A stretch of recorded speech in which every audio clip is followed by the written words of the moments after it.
भारतीय दर्शन में तत्व, द्रव्य, गुण और पर्याय की चर्चा विस्तार से आपको सुनने के लिए, देखने के लिए मिलती होगी। जब न्याय के ग्रंथ में आप देखें तो विभिन्न प्रकार के मतांतर हैं। जैन दर्शन में 7 तत्वों की चर्चा है। बड़े महत्वपूर्ण है 7 तत्व। इन 7 तत्वों को समझना जहाँ पारमार्थिक जीवन के लिए जरूरी है, मुझे लगता है लौकिक जीवन में भी इन 7 तत्वों का बहुत महत्व है। इस संसार रूपी मंच पे 2 ही हीरो हैं। एक जीव तत्व हीरो है, दूसरा अजीव तत्व हीरो है। सारा खेल जो चल रहा है वह जीव और अजीव का है।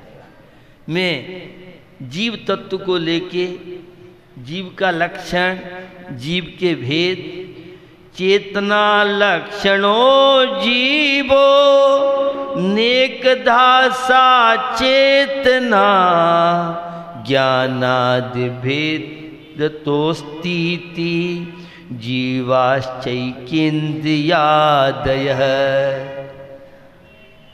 जीव क्या कहलाता है? तो उमा स्वामी महाराज ने उपयोगो लक्षणम, जो उपयोग में है, ज्ञान और दर्शन जिसका स्वभाव है, वह जीव तत्व कहलाता है। उस जीव के बहुत तरह के भेद हैं। स्वाध्याय प्रेमी अच्छी तरह से जानते हैं। एक भेद आता है संसारिणो मुक्ताश्चय। जीव संसारी और मुक्त 2 प्रकार के होते हैं। उन संसारी जीवों में भी संसारणस्तस्थावरः, एक त्रस जीव और एक स्थावर जीव। किन्हें कहते हैं त्रस जीव? सब जानते हैं। 2 इंद्रिय से लेके 5 इंद्रिय तक के जीवों को त्रस संज्ञा प्राप्त है। और स्थावर ओनली 1, एक इंद्रिय जीवों को स्थावर कहते हैं।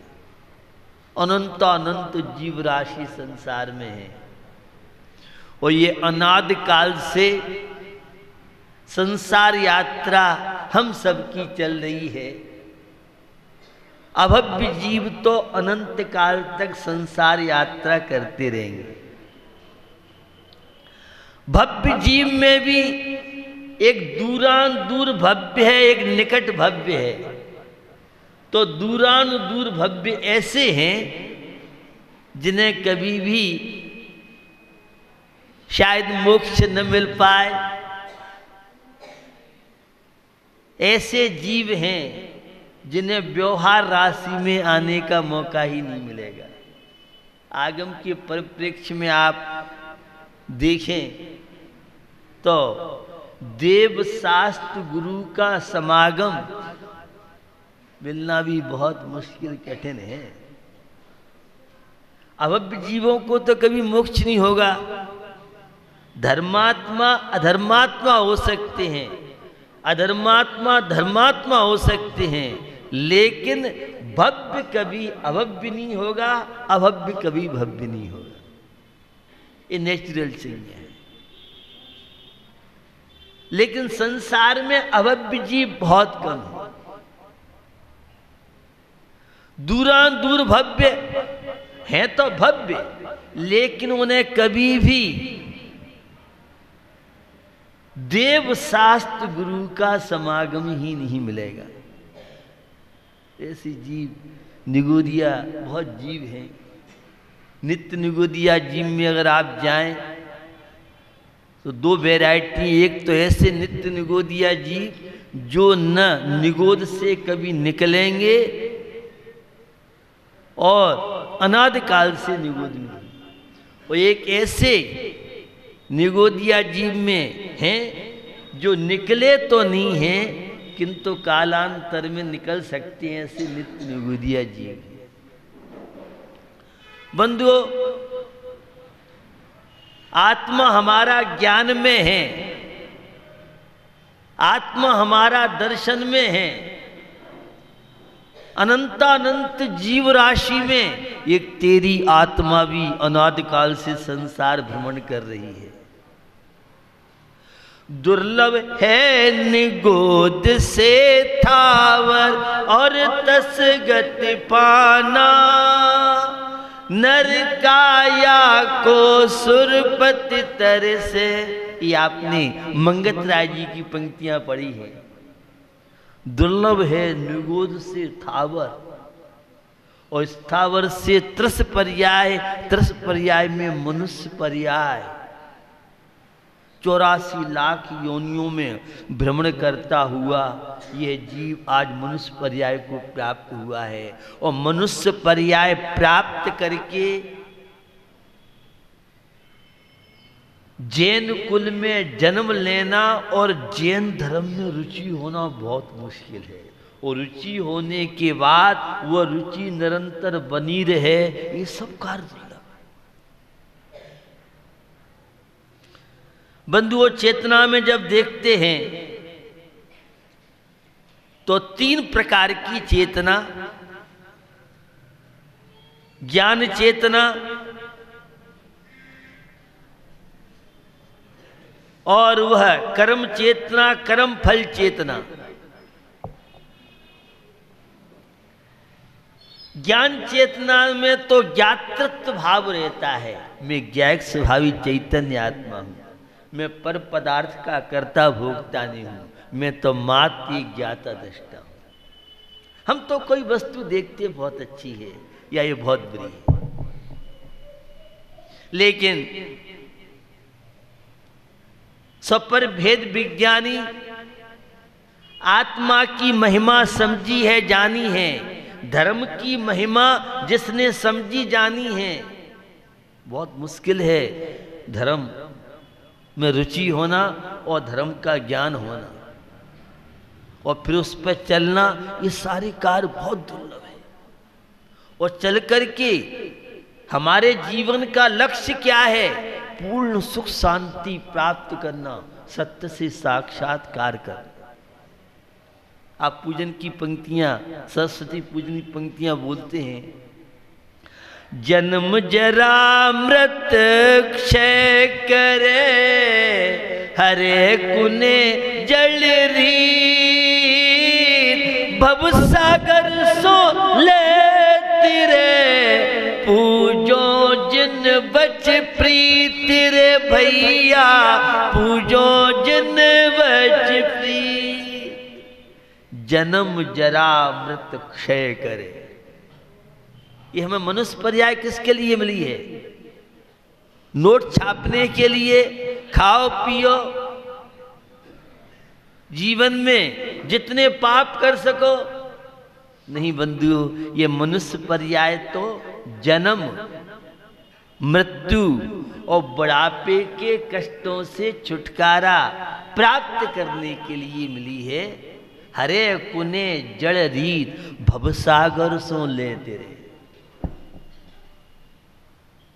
अनंत काल से हम सबका जीवन संसार में व्यतीत हो रहा है, तो ज्ञान चेतना वाला तो ज्ञाता दृष्टा रहता है, और कर्म चेतना वाला भले बुरे की बुद्धि सहित पर द्रव्यों में करने धरने का अहंकार, ये है कर्म चेतना का प्रभाव।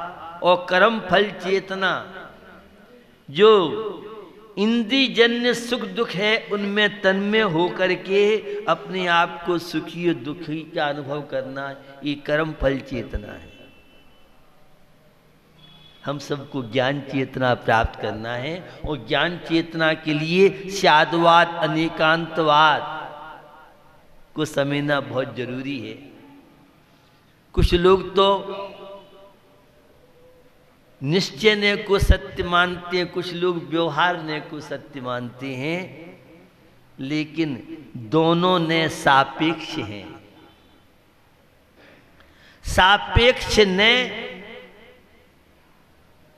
का कथन विकास करेगा और जो एक ने का आश्रय लेकर के तत्व को समझना चाहते हैं वे कभी ज्ञान चेतना का आनंद नहीं ले सकते, वे संसार के बंधनों से मुक्त नहीं हो सकते।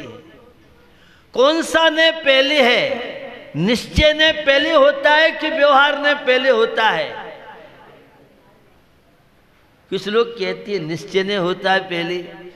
हमें छिपी टोला के मंदिर में जाना है, महाराज आए हैं तो निश्चय हो गया और चलिए सब व्यवहार हो गया। एकदम गलत है।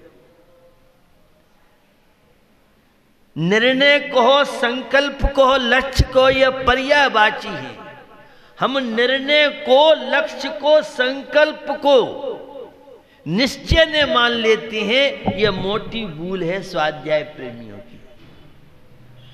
निर्णय किया आज हमें क्या बनाना है, तो आज अमुक की सब्जी बनाना है, अमुक की दाल बनाना है, यह निर्णय हुआ। लक्ष्य बना, यह संकल्प है। और जब उसकी तैयारी आदि हो जाती है वह व्यवहार ने है, और लक्ष्य की प्राप्ति निश्चय ने है। तो हम उस निर्णय को, संकल्प को, लक्ष्य को ही निश्चय ने मान लेते। मुझे IIT करना है, मुझे बीटेक करना है, मुझे MBBS करना है, मुझे लॉ करना है, यह तो निर्णय हुआ। तो भैया पहले बोर आता है बाद में आम आता है, पहले फूल होता है बाद में फल। व्यवहार ने फूल है और निश्चय ने फल है। हे तो नियत को होई जो निश्चय का कारण है, वह व्यवहार ने कहलाता है। एक कार्य के लिए अनेक कारणों की आवश्यकता है। आज निश्चय ने, व्यवहार ने, निमित्त, उपादान, भाग्य, पुरुषार्थ को लेके बड़ी भ्रांतियां लोगों के अंदर है। बंधु, हमें नरजीवन मिला है। यह नरजीवन कुछ पाने के लिए मिला है।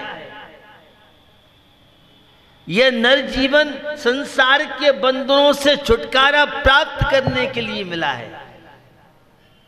और अमृतचंद स्वामी से समय सार क्रस में पूछो तो वे कहते हैं जब तक नयों का विकल्प है तब तक तुम शुद्धोपयोग आत्मा में स्थिर नहीं हो सकती हो। ये न तो वस्तु तत्व को समझने के माध्यम थे, कारण थे। आज नयों को ही लोगों ने, एक ने निश्चय ने का छोर, एक ने व्यवहार ने का छोर, और दोनों ही अधर्मात्मा है, मिथ्या दृष्टि है, अज्ञानी है। आप कहां से बोल रहे हैं? मैं पंडित टोडरमल जी के मोक्ष मार्ग प्रकाशक। जो बाही क्रिया कांडों में उलझा रहता है उसे व्यवहाराभासी कहा, और जो क्रियाओं में आलसी है, पूजा भक्ति जड़ की क्रिया मानता है, आत्मा शुद्ध बुद्ध निरंजन कहता रहता है, उसे निश्चयाभासी कहा। वो जो दोनों को स्वतंत्र रूप से मानता है वह भी मिथ्या दृष्टि है, उसे अभ्याभाषी की संज्ञा दी है। ये दोनों स्वतंत्र नहीं है, एक दूसरे के पूरक है। एक गौण एक मुख्य। यह है उमा स्वामी के सूत्र की व्याख्या आचार्य अकलंक स्वामी ने राजवार्तिक में की है, तो आचार्य विद्यान स्वामी ने श्लोक वार्तिक में श्लोक के माध्यम से इसका प्रतिपादन किया है, वर्णन किया है। एक गौण एक मुख्य। वो आचार्य अमृतचंद स्वामी से मिले तो पुरुषार्थ शुद्धि पाए में वे कहते हैं एक ही ना करशंती। इतना अच्छा दृष्टांत दिया है, पता नहीं कैसे लोग निश्चय व्यवहार को लेके भ्रमित हो रहे हैं। एक ग्वालिन दही मथती है, रस्सी कितनी होती है? 2 या 1? अब तो आजकल न मथानी जाने और न क्योंकि अब सपरेटा दूध की व्यवस्था है। पहले जो दही मथा जाता था, लोनी निकलती थी, वो घी बहुत हल्का होता था, पाचक होता था। मलाई में से घी निकालोगे वो चीज नहीं आएगी। जब वह घी मथता था, मक्खन मथता था और बिलोया जाता था, वो अलग ही स्थिति थी। तो जैसे रस्सी एक है और छोर दो हैं, ऐसी प्रमाण रूपी रस्सी के एक निश्चय छोर, एक व्यवहार छोर, एक गौण है, एक मुख्य है। एक सिक्के के दो पहलू हैं। तो भैया हमें अपने जीवन में इन निश्चय और व्यवहार के तथ्यों को समझ करके मध्यस्थ भाव रखना, यह ज्ञानी की परिणति, धर्मात्मा की परिणति है। हम अपना आदर्श किसे बनाए हम? तो मेरी भावना की पंक्तियां बोल रही हैं।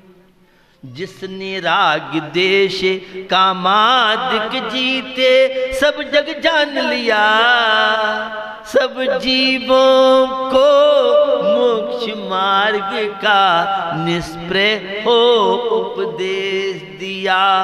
बुद्ध वीर जन हरि हरि ब्रह्मा, या उसको स्वाधीन कहो, भक्ति भाव से प्रेरित हो या चित्त उसी में लीन रहे।